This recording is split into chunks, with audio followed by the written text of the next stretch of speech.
Hi, everyone. Welcome to another pre-conference interview. Today, I'm talking with Heather Perry from ACEducation and SAIT Polytechnic. Good morning, Heather. Good morning. How are you today? Not too bad in this bright early morning. Oh, they don't know how early we're up, do they? No. So thanks again for doing this. It's really interesting to find out what's coming up at the conference. And you are, well, I guess you can tell us. You're presenting a lightning talk. Can you tell us the title and a little bit about it? Yeah, I'm doing a lightning talk on if you can't beat them, join them. And it's about cell phones in the classroom. And it started out, I was having a problem with one of my college classes. They were all 18 to 20-year-olds, and the cell phones were out all the time, and trying to manage that. And I was having difficulty. So I thought I'd put it out there on a forum that I belong to. And I got 168 comments on what to Wow. do with cell phones in the class. So obviously a hot topic.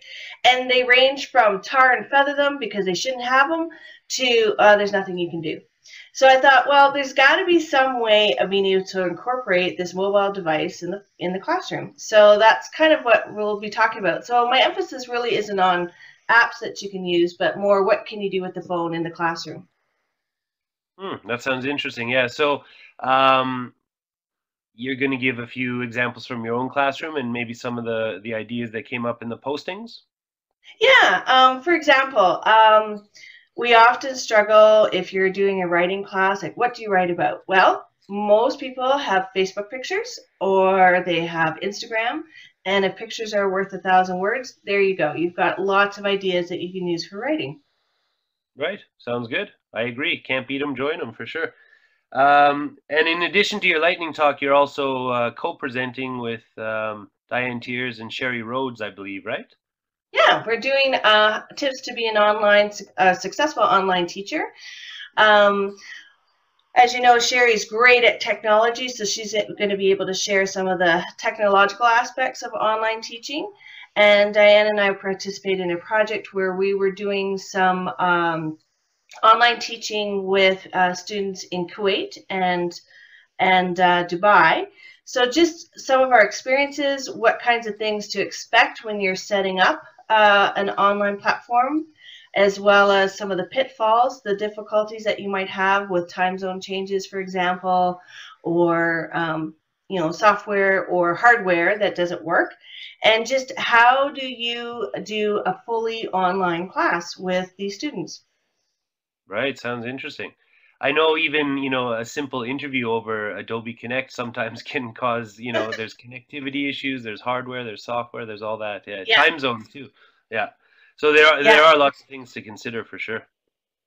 Yeah, so we're hoping that because obviously that's even if you're doing online teaching within the same province or the same time zone, there's still things that you have to consider, especially with your students. And how do you make it as connected, so to speak, with a face-to-face classroom? How can you connect with your students and things like that? So hopefully we can provide some tips that way as well. Excellent. Sounds great. So you have a lightning talk and a presentation, so you'll be busy. Hopefully you'll have time to check out many of the other presentations. Have you had a chance to look through the online list yet? Yeah, there's really some interesting ones. There's a lot that you can consider. I've been to Nathan Halls before. I really enjoy listening to him. I find that he's really practical in how he presents some, again, of the technology aspects of teaching, different ideas that you can use. And he's really simple as far as being able to explain how to use them. And he's got some great ideas. So that's one that I want to take in. Another idea, and this is why sometimes I like going to conferences, is not so much the actual conference and the speakers itself, is just being able to rub shoulders with people who are in your industry. So you can find out like what works, what doesn't work, why is something not working for you. And people there are dozens, thousands of years of experience just sitting in the classroom that you're in when you're waiting for, one of the speakers to start talking. So it's great to be able to talk with somebody else who's in the same, position as you're in.